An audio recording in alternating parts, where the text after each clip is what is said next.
आप सभी सुन रहे हैं बीती कहानी और आज की कहानी है हॉस्पिटल की वो रात।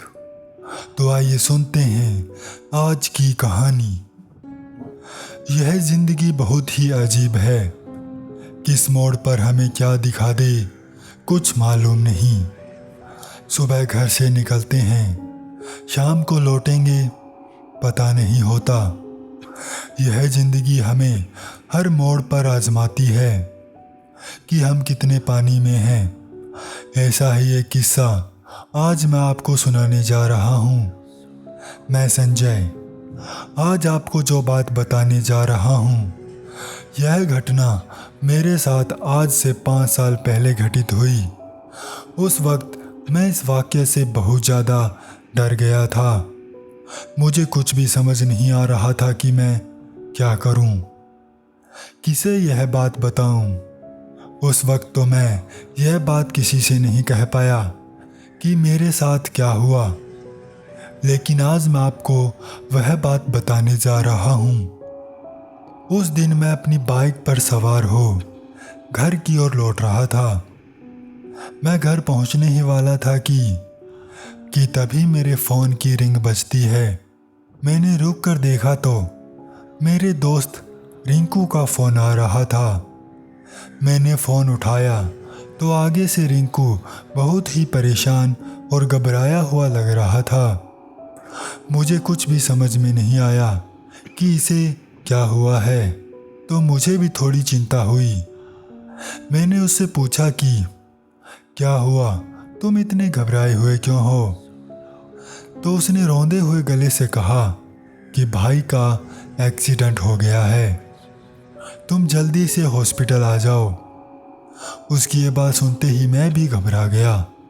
फिर मैंने जल्दी से बाइक मोड़ी और हॉस्पिटल की ओर निकल गया। जब मैं हॉस्पिटल पहुंचा तो उस वक्त तक शाम के 5 बज चुके थे।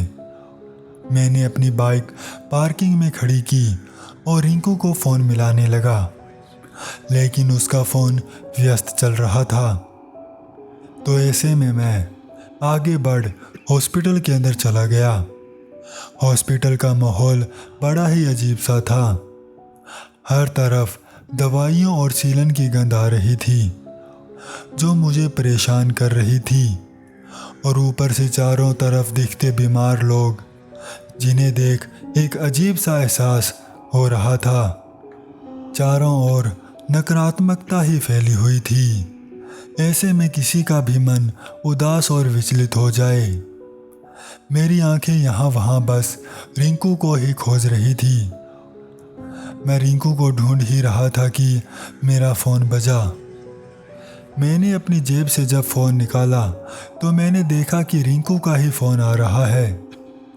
मैंने फ़ोन उठाया तो रिंकू ने मुझे 6 नंबर बिल्डिंग की तीसरी मंजिल पर आने को कहा। मैं जब उस बिल्डिंग के सामने पहुंचा तो उसकी हालत देख उसके अंदर जाने का मन नहीं हुआ। हर तरफ सीलन, दीवार से उतरती पपड़ी। वो बिल्डिंग काफ़ी पुरानी और जर्जर हालत में लग रही थी, और वहाँ साफ सफाई भी कोई खास नहीं थी। लेकिन फिर भी मैं हिम्मत कर उसके अंदर दाखिल हुआ। मैं सीढ़ियों से होते हुए तीसरी मंजिल पर पहुंचा। वह बिल्डिंग की आखिरी मंजिल थी। अब मुझे बस 66 नंबर हॉल को ही ढूंढना बाकी था, जो कि उस मंजिल पर ही था। मैं कमरों की गिनती करते हुए आगे बढ़ता जा रहा था कि तभी मैं एक बूढ़े से टकराने से बाल बाल बचा।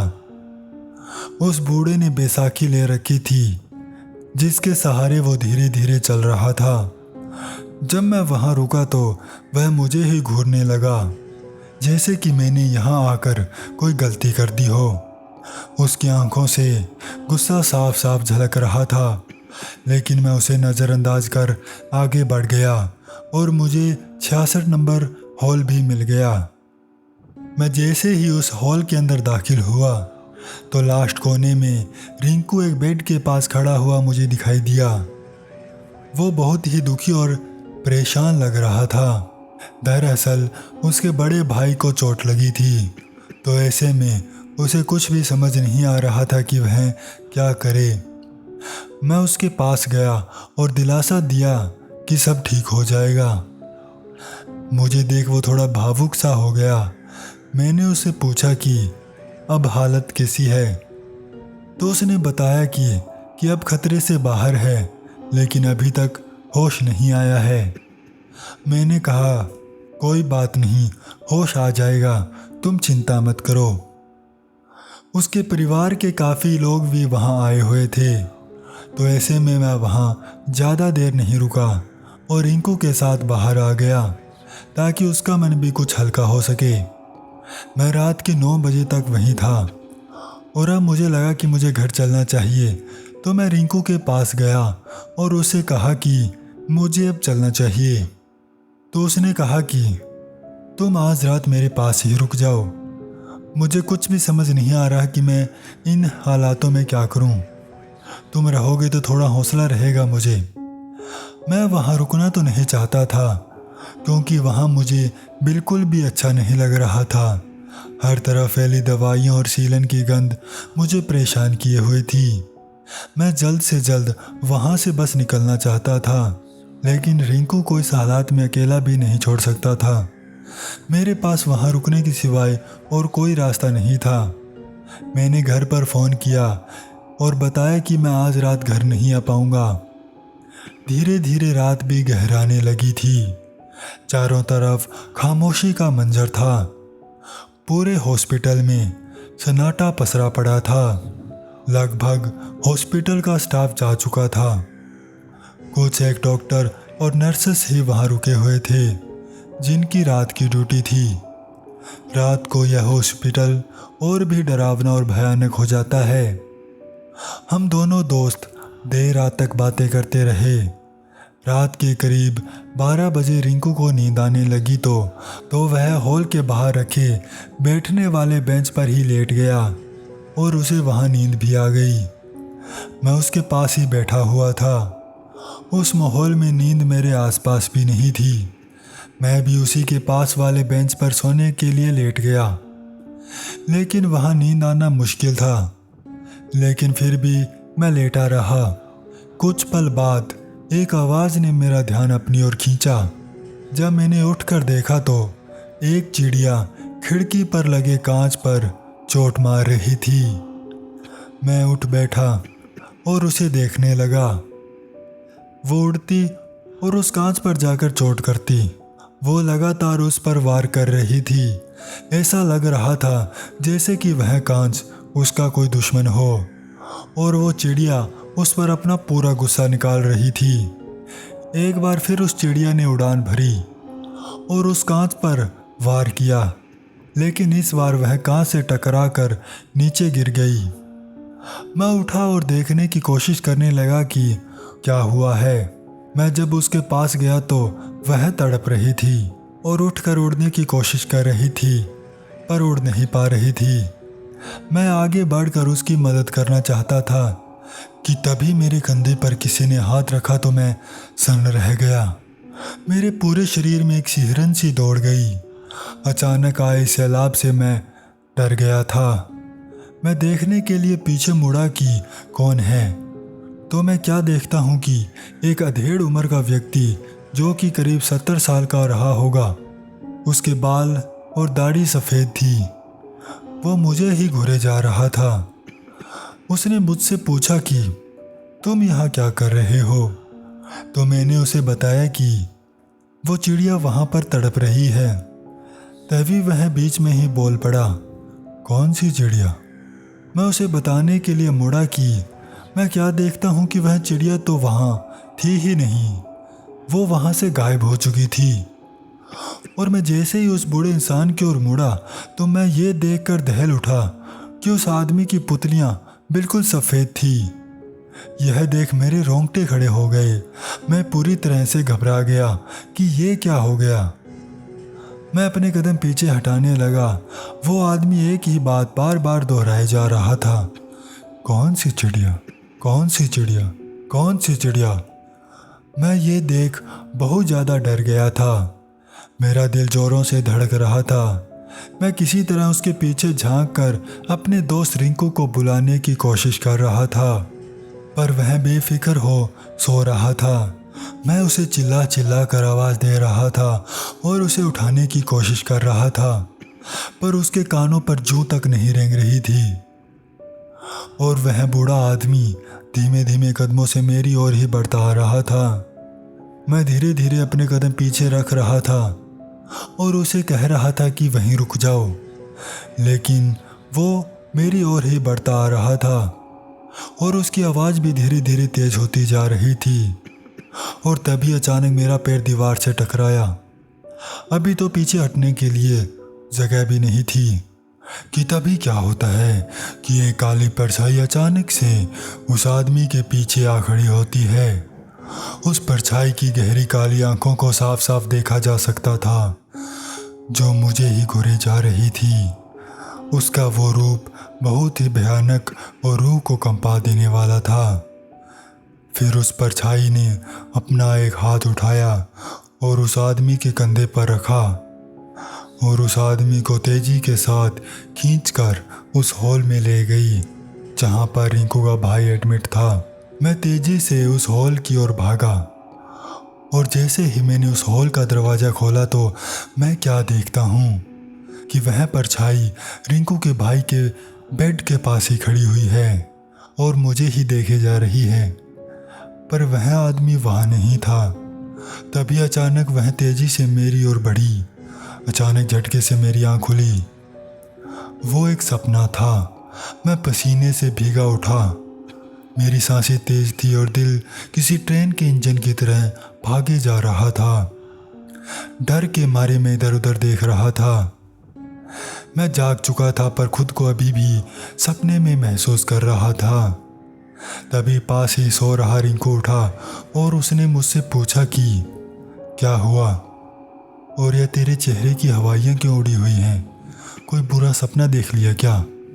मैंने हाँ में जवाब दिया और इससे ज़्यादा और कुछ भी नहीं बताया। और फिर कहता भी क्या, यह सपना भी बड़ा अजीब सा था। मैं उठा और पानी पीने चला गया। जब मैं वापस आया तो मेरा मन बड़ा ही विचलित हो रखा था। वो सारी बातें अभी भी मेरे मन में घूम रही थी। कुछ देर वैसे ही बैठे रहने के बाद जब मन कुछ हल्का हुआ तो वापस सोने की कोशिश करने लगा। कुछ देर बाद मुझे नींद भी आ गई, पर सुबह जल्दी ही रिंकू ने मुझे उठा दिया, क्योंकि उस रूम में जहाँ रिंकू का भाई एडमिट था वहाँ रात को किसी की मृत्यु हो गई थी। मैंने रिंकू से पूछा कौन है, किसकी मौत हुई है? तो उसने बताया कि एक अंकल थे जो कई दिनों से बीमार चल रहे थे, वहीं रात को गुजर गए। उनकी बॉडी ले जा रहे हैं। जब उनकी बॉडी बाहर लाई जा रही थी तभी मेरी नज़र उन पर पड़ी और यह देख मेरी आंखें फटी की फटी रह गई कि यह तो वही शख्स है जो रात मुझे सपने में दिखा था। इसका मतलब वह सब सच था। यह ख्याल मेरे मन में आते ही मेरे रोंगटे खड़े हो गए। मेरे माथे पर पसीने की बूंदें उभर आई और सांसें भी गहरी होती चली गई। इसका मतलब वह परछाई उन्हें लेने आई थी और कहीं वह मौत तो नहीं थी। यह सोचते ही मेरी रूह कांप गई कि मैंने मौत को देख लिया। तभी मुझे ख्याल आया कि वह तो रिंकू के भाई के बेड के पास भी खड़ी थी। इसका मतलब, यह सोचते ही मैं अंदर गया और रिंकू के भाई को देखने लगा। मुझे ये देख राहत मिली कि उसकी सांसें चल रही हैं। फिर मेरे मन में ख्याल आया कि ये तो ठीक है, तो फिर वो यहाँ क्यों खड़ी थी? तभी मेरी नज़र पास ही के बेड पर गई। उसमें कोई हरकत नहीं हो रही थी। मैंने वार्ड बॉय से उसे चेक करने को कहा। पास ही बेड पर एक बुजुर्ग महिला सो रही थी। वार्ड बॉय जब उन्हें देख रहा था तो उसके चेहरे पर चिंता की लकीरें उभर आई थी। उसके हाव भाव से मैं समझ चुका था कि कुछ तो गड़बड़ है। फिर अचानक वो उन्हें वैसा ही छोड़ बाहर की ओर भागा तो मैं समझ चुका था कि वो अब नहीं रही। इस हादसे ने मुझे अंदर तक झकझोर कर रख दिया। इस हादसे का जिक्र मैंने किसी के आगे नहीं किया और ना ही इसके बाद मेरे मन को कभी सुकून मिला। आज भी रात को उसका एहसास मुझे सोने नहीं देता। न जाने कब वो आ जाए। रिंकू के भाई को दोपहर तक होश आ गया था और कुछ ही दिनों में वह बिल्कुल भी ठीक हो गया, लेकिन मैं आज भी सुकून को तलाश रहा हूँ। साया। हमें बचपन से ही कुछ बातें सिखाई जाती हैं कि क्या करना है और क्या नहीं। हमारे माँ बाप, दादा दादी के द्वारा कुछ हिदायतें हमें दी जाती हैं कि ऐसा नहीं करना, वैसा नहीं करना, अगर ये किया तो कुछ बुरा होगा। ऐसा करने के पीछे उनका एक ही मकसद होता है कि हम ठीक और सुरक्षित रहें, हम किसी मुसीबत में न पड़ें।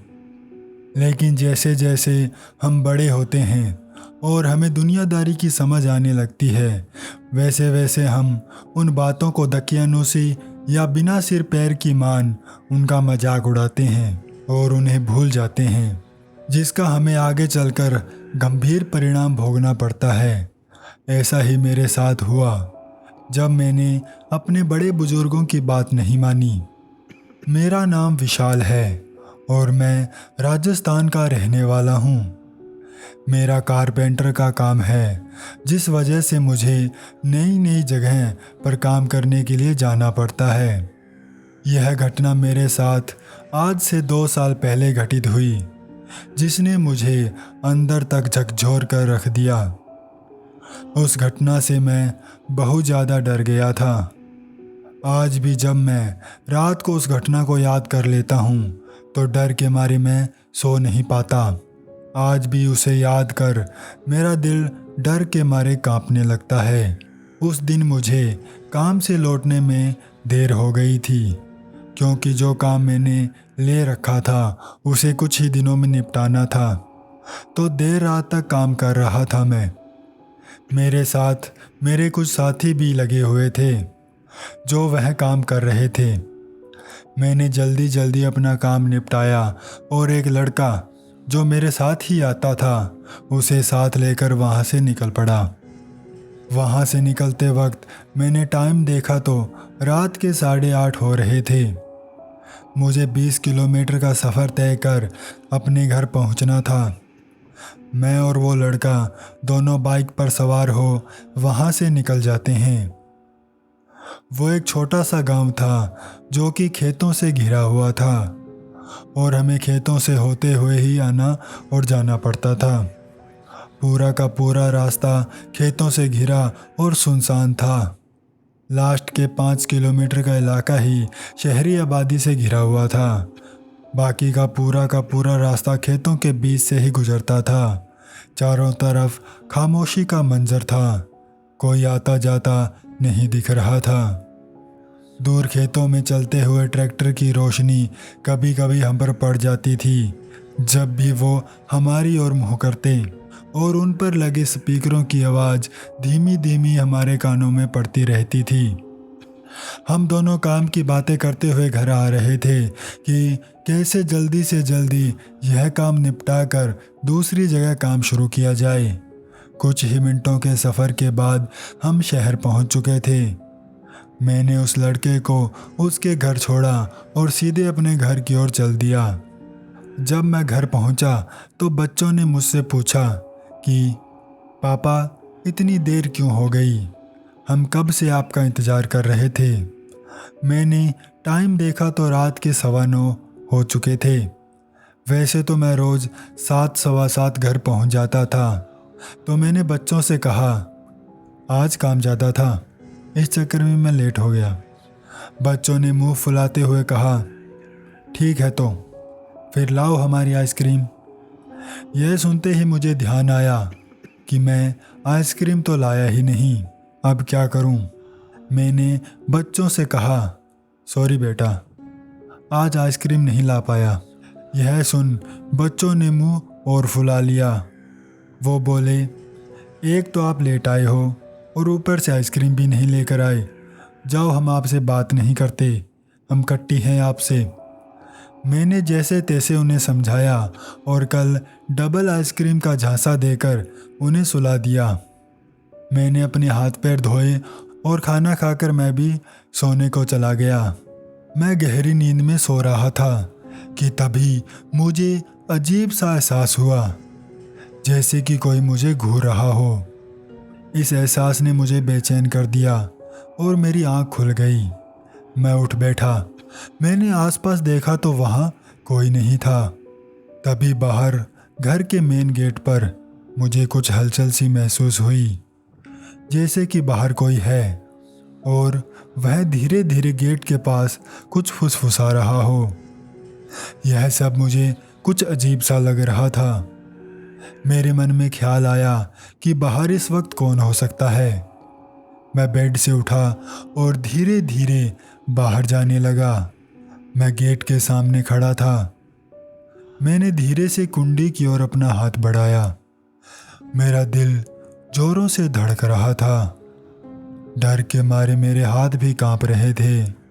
मैंने हिम्मत करते हुए गेट की कुंडी खोली और झट से मेन गेट खोल बाहर झांका।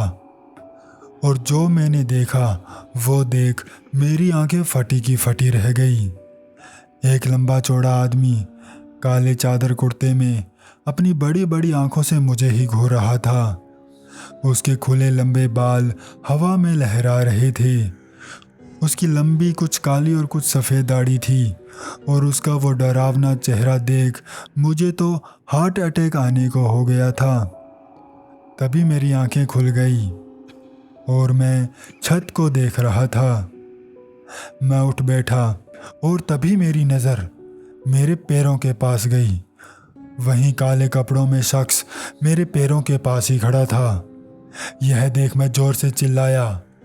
तभी अचानक उसने मेरे पैर को पकड़ा और खींचा। मेरी अचानक झटके से आंख खुल गई। मेरी सांसें और दिल की धड़कन तेज थी। मैं पूरी तरह से पसीने से भीग चुका था।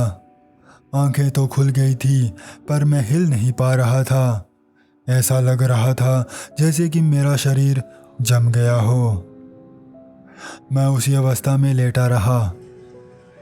उस वक्त मुझे ऐसा लग रहा था जैसे कि मैं मर रहा हूँ। दिमाग काम नहीं कर रहा था। सांसें असामान्य रूप से तेज चल रही थी। कुछ देर वैसे ही लेटा रहा, फिर धीरे धीरे सांसें सामान्य और दिल शांत होने लगा। मैं उस वक्त बहुत ज़्यादा डर गया था। मुझे कुछ भी समझ नहीं आ रहा था कि वह सच था या फिर सपना। मेरी नींद खुल चुकी थी। मेरी नींद उड़ चुकी थी, पर मैं अभी भी सोने का नाटक कर रहा था। उठकर कमरे में देखने की हिम्मत नहीं हो रही थी। अगर वो यहीं हुआ तो? मैं उठा और उसने मुझे पकड़ लिया तो मैं क्या करूँगा? मैं कुछ देर वैसे ही आंखें बंद कर लेटा रहा। फिर जब कुछ हिम्मत आई तो मैं उठा और आसपास देखा। वहाँ कोई नहीं था। सब कुछ सामान्य था। मैंने जब बच्चों की तरफ नज़र घुमाई तो वह आराम से सो रहे थे। उनको कुछ भी अंदाज़ा नहीं था कि अभी अभी मुझ पर क्या बीती है। मैं उठा और पानी पीने के लिए किचन की ओर चल दिया। डर तो मुझे लग रहा था, पर डर के मारे कब तक बैठा रहता। प्यास भी तो बहुत भयंकर लगी थी मुझे। मैंने पानी पिया और वापस आकर लेट गया। वह मंजर अभी भी मेरे दिमाग में घूम रहा था। मैं अभी भी उसे समझने की कोशिश कर रहा था कि वो क्या था। इससे पहले मेरे साथ ऐसा कुछ भी नहीं हुआ था। यह पहली बार हो रहा था। मैंने अपना फ़ोन उठाया तो देखा रात के 2:30 बज रहे थे। मैं फिर फ़ोन चलाने लगा ताकि वह डरावने ख्याल मेरे मन से निकल जाएं। वह डरावने ख्याल आने बंद हो जाएं और मैं सो सकूं। क्योंकि मैं जैसे ही आंखें बंद कर सोने की कोशिश करता, वैसे ही उस शख्स का वो डरावना चेहरा मेरी आंखों के सामने आ जाता और मैं फिर घबरा जाता। मैं लगभग 1 घंटे ऐसे ही बिना सोए जगा रहा। फिर मुझे नींद अपने आगोश में लेने लगी और मैं सो गया। सुबह जब मेरी आंख खुली तो सब ठीक था। मैं उसे एक बुरा सपना समझकर भूल चुका था और तैयार होकर अपने काम के लिए निकल गया। शाम को रोज़ की तरह खाना खाया और फिर सोने को चला गया। सब कुछ ठीक था, जैसे कि रोज़ होता है। आधी रात के करीब मैंने अपनी आंखें खोली तो मैं क्या देखता हूँ कि वहीं काले कपड़ों वाला शख्स मुझ पर बैठा हुआ है। यह देख मैं अंदर तक कांप उठा। आंखें खुली की खुली रह गई। डर के मारे मैं कांप रहा था। मैं उससे खुद को छुड़ाकर भागने के लिए झटपटा रहा था, पर उसकी गिरफ्त इतनी मजबूत थी कि मैं हिल तक नहीं पा रहा था। उसने मेरे शरीर को पूरी तरह से अपने काबू में कर रखा था। वो अपना चेहरा मेरे चेहरे के करीब लाते हुए बोला, बुला अपने भगवान को जिसकी तू पूजा करता है, बुला उसे। उसका इतना कहना था कि मेरी आंखें खुल गई। फिर वही डरावना सपना, यह कैसे हो सकता है, यही सवाल मेरे मन में घूमने लगा। मैं बहुत ज़्यादा डर गया था। पसीने से तरबतर मैं इधर उधर देख रहा था और समझने की कोशिश कर रहा था कि ये क्या हो रहा है मेरे साथ। मुझको एक ही सपना 2 बार कैसे आ सकता है। मुझे कुछ भी समझ नहीं आ रहा था। मैंने अपना फ़ोन उठाकर टाइम देखा तो रात के 2 बज रहे थे। यह देख मैं दंग रह गया कि वही कल वाला वक्त और वही सपना। यह कोई इत्तेफाक नहीं हो सकता। मुझे कुछ गलत होने का एहसास हुआ तो मैं सीधा उठकर अपने घर में बने पूजा रूम में गया और माथा टेक अपने साथ हनुमान जी का एक फ़ोटो ले आया। उस वक्त मैं बहुत ज़्यादा डर चुका था। जैसे तैसे सोने की कोशिश करने के बाद मुझे नींद आ गई। सुबह हुई और मैं तैयार होकर काम के लिए निकल गया। यह बात मैंने घर पर किसी को नहीं बताई, नहीं तो वह बेवजह परेशान होते। यही सोच मैंने किसी के आगे इस बात का जिक्र नहीं किया। काम पर जाते वक्त मेरे साथ जो लड़का जाता है उसे मैंने यह बात बताई कि कैसे मुझे 2 दिन से एक ही सपना आ रहा है। यह बात सुन उसने मुझे एक बाबा जी के बारे में बताया कि उनके पास चलते हैं, वह ज़रूर हमारी समस्या का समाधान करेंगे। हमने शाम को उन बाबा जी के पास जाने का फैसला किया। शाम को घर आते वक्त हम दोनों ही वह बात भूल चुके थे कि बाबा जी के पास भी जाना है और सीधे अपने अपने घर चले गए। मैं भी अपने घर आया और बच्चों के साथ खेलते खेलते खाना खा सो गया। रात होते ही वही रात के 1-1:30 बजे फिर वही शख्स मुझे अपने सपने में दिखा और फिर उसने वही बात दोहराई, बुला अपने भगवान को, कहाँ है वो। इसी के साथ मेरी नींद टूट गई और मुझे अपनी गलती का एहसास हो गया कि मुझे बाबा जी के पास चले जाना चाहिए था। अगर मैंने ऐसा नहीं किया तो यह मेरा पीछा कभी नहीं छोड़ेगा। सुबह होते ही मैंने यह बात अपने घर वालों को बताई तो उन्हें यकीन नहीं हुआ कि मेरे साथ यह सब क्या हो रहा है। मेरी बात सुन अब उन्हें भी डर लगने लगा था कि मेरे साथ कुछ गलत ना हो जाए, और यह डर उनके चेहरे पर भी दिख रहा था। फिर मेरी माँ ने मुझसे कहा, जा तैयार हो जा, फिर बाबा जी के पास चलेंगे। मैं नहा धोकर तैयार हो गया और फिर अपनी माँ को लेकर उन बाबा जी के पास गया। वह बाबा जी काली माता की पूजा करते थे और उनके यहाँ बहुत ही सुंदर माँ काली का मंदिर बना हुआ था। मेरे जाने के बाद उन्होंने माता की पूजा की और कुछ देर ध्यान लगाने के बाद मुझसे कहा, और बुलाकर लाएगा क्या। उनकी यह बात सुन मैं समंजस में पड़ गया। मुझे कुछ भी समझ नहीं आ रहा था कि यह क्या बोल रहे हैं। मैंने उनसे पूछा, जी आप क्या कह रहे हैं, मैं कुछ समझा नहीं। तो उन्होंने मुझसे कहा, तू ही तो बुला कर लाया है उसे। यह सुन मेरे होश उड़ गए। मुझे यकीन नहीं हुआ कि बाबा जी ये क्या कह रहे हैं। भला मैं क्यों बुला कर लाने लगा उसे। मुझे हैरान देख वह बोले, तुम उस दिन घर आते वक्त जब वहाँ से निकल रहे थे तो तूने क्या कहा था, याद है कुछ। मुझे कुछ भी समझ में नहीं आ रहा था कि यह क्या पूछ रहे हैं। वह फिर बोले, ऐसे क्या देख रहे हो? तूने ये नहीं कहा था? आ बैठ, चलते हैं। यह सुन मुझे याद आ गया कि मैंने क्या कहा था। दरअसल उस दिन मैंने मेरे साथ वाले लड़के को बाइक पर बैठने के लिए बोला था कि आ बैठ जा, अब चलते हैं। जैसे मुझे यह बात याद आई तो मैंने बाबा जी से कहा, ये तो मैंने उस लड़के को कहा था। तो वो बोले, तूने नाम लेकर कहा था क्या? मैंने कहा, नहीं। तो फिर आ गया वो तेरे साथ। इतना ही नहीं, उस दिन तूने मिठाई भी खाई थी उस घर, कुछ याद है? यह सुन मैं दंग रह गया कि इन्हें कैसे पता चला कि मैंने उस दिन उनके घर मिठाई भी खाई थी। मैंने कहा, हाँ बाबा जी। फिर उन्होंने समझाया कि एक तो मीठा खाकर बाहर नहीं जाना, और कहीं आते जाते वक्त आ जा, आ चलते हैं, आ बैठ जा, ऐसे नहीं बोलना है। अगर किसी को बुलाना है तो उसका नाम लेकर बुलाना है, क्योंकि अगर कोई दुष्ट आत्मा उस वक्त तुम्हारे आसपास हुई तो वह तुम्हारे साथ आ जाएगी। तो हमें इन बातों का ध्यान रखना है। फिर उन्होंने मुझे माता के आगे माथा टेकने को कहा और एक डोरा देते हुए कहा, इसे अपने कलाई पर बांध लेना। फिर भभू देते हुए कहा, एक कलश लेकर उसमें पानी डालकर कुछ बूंदे गंगा जल की डाल लेना और उसमें यह बबूत डालकर पूरे घर में छिड़क देना, ठीक है? इतना कहकर उन्होंने मुझे घर भेज दिया। घर आकर हमने वैसा ही किया जैसा उन्होंने कहा था। इसके बाद मैं अपने काम के लिए निकल गया। काम करते वक्त पूरे दिन मेरे दिमाग में वही बातें घूमती रही।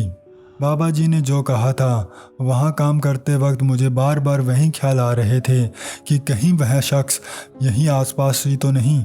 शाम होने पर मैं जल्दी ही घर लौट आया। मन बेचैन था कि पता नहीं रात को क्या होगा। रात गहराने लगी थी। धीरे धीरे सब सो गए और मैंने भी सोने की तैयारी कर ली, पर वह डरावने ख्याल अभी भी मुझे सोने नहीं दे रहे थे। फिर कुछ देर बाद मुझे नींद आ गई और उसके बाद सुबह ही आँख खुली। आज मुझे वह डरावने सपने नहीं आए। मैं काफ़ी खुश था कि चलो बला टली। उस बात को आज 2 साल बीत चुके हैं, लेकिन फिर कभी भी वह काले कपड़ों वाला शख्स मुझे दिखाई नहीं दिया। वो लड़की। कभी कभी हमें कुछ ऐसा एहसास या अनुभव होता है जिसको हम समझ नहीं पाते कि ये क्या था, ये क्यों हुआ, ये सच था या नहीं। हमें अपने जीवन काल में कई बार कहीं न कहीं ऐसे किस्से कहानियाँ सुनने को मिलती हैं जिस पर यकीन करना बहुत ही मुश्किल होता है। हमारा मन मानने को तैयार नहीं होता कि ऐसा कुछ भी हो सकता है इस दुनिया में। इसे सच माने या फिर अपना वहम, हमें समझ नहीं आता। ऐसा ही एक किस्सा हमारे पड़ोस में एक चाचा जी रहते हैं, उन्होंने मुझे सुनाया था। मैं राहुल आपको उन्हीं का वह किस्सा आज सुनाने जा रहा हूँ। दरअसल हम गांव में रहते हैं, लेकिन मैं ज़्यादातर शहर में ही अपनी बुआ के यहाँ रहा हूँ। लेकिन अभी कई सालों से पढ़ाई पूरी होने के बाद गांव लौट आया हूँ। तो ऐसे ही एक रात हम कई दोस्त बैठे थे और उनमें वह चाचा जी भी थे, जिन्हें सभी बांकेलाल कहकर पुकारा करते थे। हम सभी दोस्त आपस में मस्ती मजाक कर रहे थे, तो ऐसे ही भूत प्रेत का जिक्र हम सब के बीच में छिड़ गया, जिसमें सभी दोस्त अपने अपने किस्से सुनाने लगते हैं जो उन्होंने कहीं से सुन रखे थे। लेकिन उनकी बातें सुन मुझे ज़रा भी यकीन नहीं हुआ। उल्टा मैंने यह तय कह दिया, भूत प्रेत जैसी कोई चीज़ नहीं होती, ये सब मनगढ़ंत बातें हैं, मन का वहम है और कुछ नहीं। इस पर सभी कहने लगे, ये तू क्या कह रहा है, भूत प्रेत होते हैं, तुझे विश्वास नहीं है तो हम क्या करें। तो मैंने भी उनसे बस एक बात कही, तुमने कभी देखा है भूतों को कैसे होते हैं? कभी सुना है, कभी हुआ है सामना भूतों से? आए बड़े भूत होते हैं। मेरी ये बात सुन सभी शांत हो गए। उनकी चुप्पी से पूरा माहौल खामोश हो चुका था कि तभी उनकी खामोशी को तोड़ती एक आवाज़ आई। हाँ, मैंने देखा है। हम दोस्त जहाँ खड़े थे वहाँ हमारे पीछे चारपाई पर बैठे बांकेलाल चाचा बोले। मैंने उनकी ओर देखा तो उन्होंने हाथ हिलाकर आने को कहा। हम सभी उनके पास गए और उनको घेर कर बैठ गए। वह बोले, मैंने देखा था भूत एक बार, या फिर यूं कहूँ भूतनी।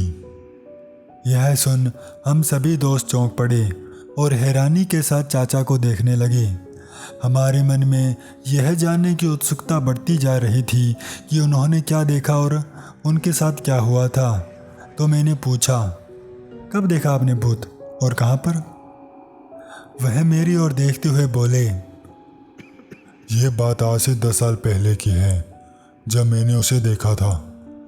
मुझे यकीन नहीं हुआ कि जो मैंने देखा, वो जो कुछ भी मैंने देखा वह बिल्कुल वास्तविक लग रहा था। लेकिन ऐसा कैसे हो सकता है? वो होना तो नामुमकिन था। उनकी बातें मेरी समझ से बाहर थी। तो मैंने उनसे पूछा, ऐसा क्या देखा आपने? तो वह बताने लगे कि उनके साथ क्या हुआ था। वो बरसात की रात थी। आसमान काले बादलों से घिरा हुआ था। जोरों की बिजलियां कड़क रही थी। बादलों की गर्जना इतनी जोरदार थी कि किसी का भी मन भय के मारे कांप उठे। रात के 10 बज चुके थे।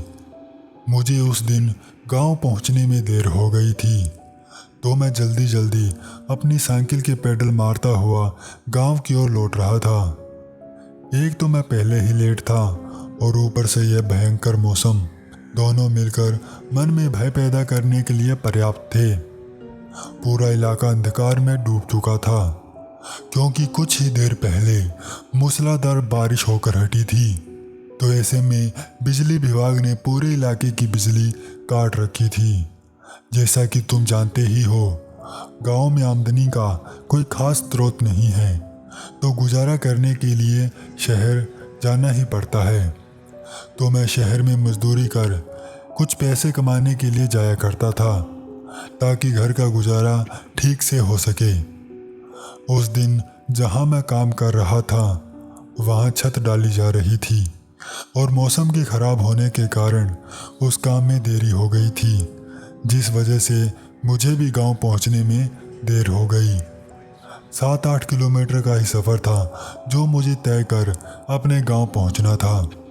मैंने आधा रास्ता करीब करीब पार कर लिया था और अब बस नहर के साथ लगा रास्ता ही बाकी रह गया था, जो कि करीब 7-8 किलोमीटर का ही था। वो पूरा रास्ता सुनसान और वीरान पड़ा था। दूर दूर तक मुझे कोई भी दिखाई नहीं दे रहा था और उस सुनसान रास्ते पर फैली खौफनाक खामोशी में मेरे साइकिल के पैडल की आवाज़ और तेज़ हवा के टकराने से चीखते पेड़ों के पत्तों के सिवाय और मुझे कुछ भी सुनाई नहीं दे रहा था।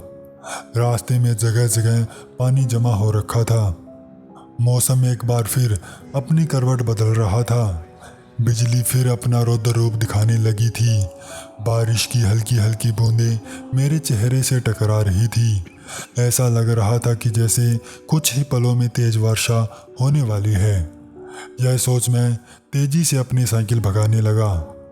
मैं अपने में ही मगन चला जा रहा था कि तभी मुझे कुछ ऐसा एहसास हुआ जैसे कि मेरे पीछे कोई है जो मेरे साथ साथ चल रहा है।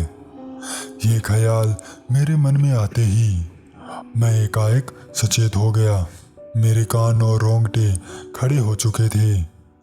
मुझे ऐसा लग रहा था कि कोई है जो मेरा पीछा कर रहा है।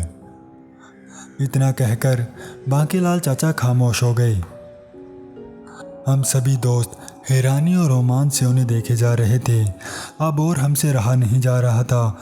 हमें जानना था कि आगे क्या हुआ। तो हमने पूछा, फिर क्या हुआ चाचा? कौन था आपके पीछे? तो वह बोले, उस वक्त मैं बहुत ज़्यादा डर चुका था। पीछे देखने की हिम्मत नहीं हो रही थी, क्योंकि एक तो वह सुनसान इलाका था और ऐसे में मेरे पीछे कौन हो सकता है, इसका मुझे ठीक से अनुमान नहीं था। फिर मैंने कुछ सोचा कि ज़्यादा से ज़्यादा क्या ही होगा। मैंने साइकिल के ब्रेक लगाए और पीछे पलट कर देखा, पर वहाँ कोई नहीं था। सब कुछ शांत था। बारिश तेज होने लगी थी तो मैंने साइकिल उठाई और चल दिया वहाँ से। मैं खुद को समझाने लगा कि कोई नहीं है, मुझे ऐसे ही वहम हो रहा है। कुछ ही पलों में मैं अपने गांव वाले पुल के पास पहुंच चुका था। अब बस पुल पार करके 10 मिनट में घर पहुंचना था। मैंने अपनी साइकिल पुल की ओर मोड़ी तो अचानक साइकिल की चेन उतर गई। उस वक्त तक बारिश काफ़ी तेज हो चुकी थी और मैं पूरी तरह से भीग भी चुका था। मैंने साइकिल को स्टैंड पर लगाया और साइकिल की चेन चढ़ाने लगा, पर चेन पीछे से अटक चुकी थी, जिसे निकालने में काफ़ी मुश्किल हो रही थी।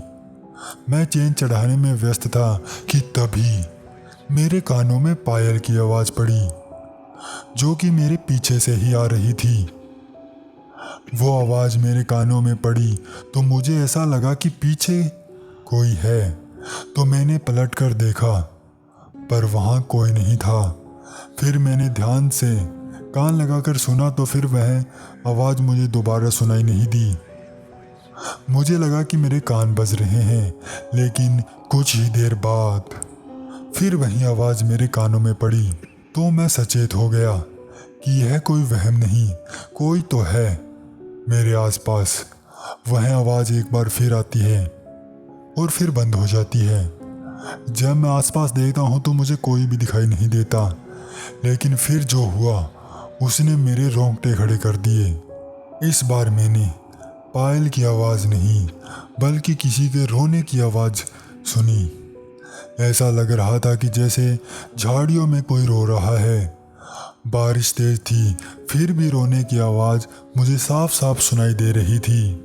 मुझे कुछ भी समझ नहीं आ रहा था कि इस वक्त कौन हो सकता है, वो भी इतनी बरसात में। मैं उठा और आवाज़ की ओर चल दिया। मैं धीरे धीरे उस आवाज़ की ओर बढ़ रहा था। अंधेरा होने के कारण मुझे ठीक से कुछ भी दिखाई नहीं दे रहा था। मन में भय तो था, लेकिन हिम्मत कर आगे बढ़ रहा था। जब मैं झाड़ी के पास पहुंचा तो मैं क्या देखता हूँ कि वहाँ पर तो कोई है ही नहीं, और वह रोने की आवाज़ भी बंद हो चुकी है। मैं उस वक्त बड़ी दुविधा में था कि आखिर माजरा क्या है। मैं वहाँ से जैसे ही मुड़ा तो मेरी आंखें फटी की फटी रह गई। मुझे एक तेज झटका सा लगा यह देख कि मेरे सामने एक लड़की खुले बालों में खड़ी है और वो मुझे ही घूरे जा रही है। उसने काले कपड़े पहन रखे थे और उसकी सांसें फूली हुई सी लग रही थी। उसके यूं अचानक मेरे सामने आने से मैं एक पल को तो घबरा गया था। फिर खुद को संभालते हुए मैंने उससे कहा, कौन हो तुम और यहाँ क्या कर रही हो, वो भी इतनी रात गई। लेकिन उसने मेरी बात का कोई जवाब नहीं दिया। मैं हैरानी से उसे देख रहा था। वह कोई 23-24 साल की लड़की रही होगी। मैंने फिर उससे कहा, यहाँ क्या कर रही हो तुम। मैंने सोचा कि वो एक गांव की लड़की होगी, तो मैंने उसे गांव की ओर जाने का इशारा किया। इस बार उसने मेरी बात मान ली और वो गांव की ओर चल दी। हालांकि वह कुछ बोली नहीं। मैंने देखा कि वह गांव की ओर जा रही है, तो मैं भी अपनी साइकिल की ओर लौट आया और आकर चेन को चढ़ाने लगा। जैसे ही मैं चेन को चढ़ाकर खड़ा हुआ तो मैं क्या देखता हूँ कि वो लड़की गांव की ओर न जाकर नहर की ओर जा रही थी। तो मुझे कुछ गलत होने का अंदेशा हुआ। मैं उसकी ओर भागा और उसे आवाज़ देता हुआ कह रहा था कि रुक जाओ उस ओर मत जाओ, पर वह चलती ही जा रही थी और अचानक नहर के किनारे पहुंचकर वो खड़ी हो गई। जब तक मैं उसके पास पहुंचता उससे पहले ही उसने छलांग लगा दी। यह देख मैं दहल उठा। मुझे कुछ भी समझ नहीं आया कि अभी अभी हुआ क्या।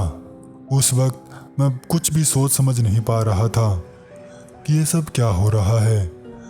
मैं भागकर जैसे ही नहर के पास पहुंचा तो मुझे अचानक ऐसा लगा जैसे कि किसी ने पीछे से मुझे धक्का मारा हो, और मैं नहर में गिरने ही वाला था कि पीछे से किसी ने मेरा हाथ पकड़कर खींचा उस वक्त मैं बहुत ज़्यादा घबरा गया था।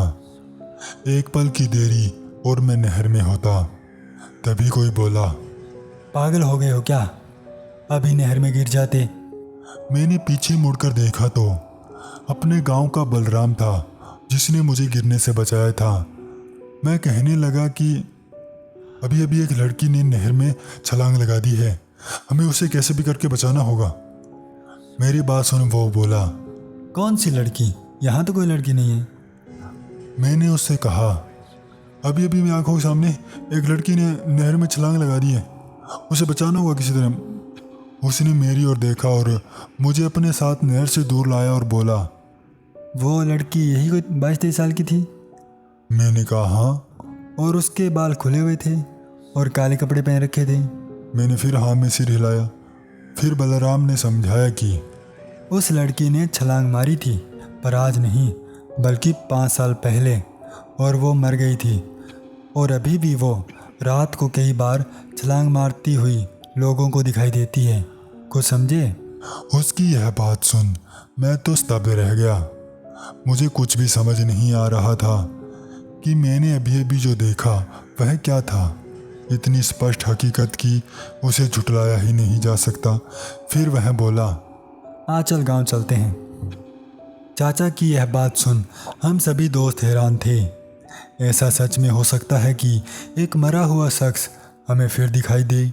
लेकिन जिसने भी यह सब अपनी आंखों से देखा हो उसके लिए तो यह सच ही होता है कि भूत प्रेत होते हैं। हमने फिर चाचा से पूछा कि वह लड़की कौन थी, तो उन्होंने बताया कि वो गांव की ही एक लड़की थी जिसने उस नहर में कूद कर आत्महत्या कर ली थी। लेकिन उसने आत्महत्या क्यों की यह कोई नहीं जानता।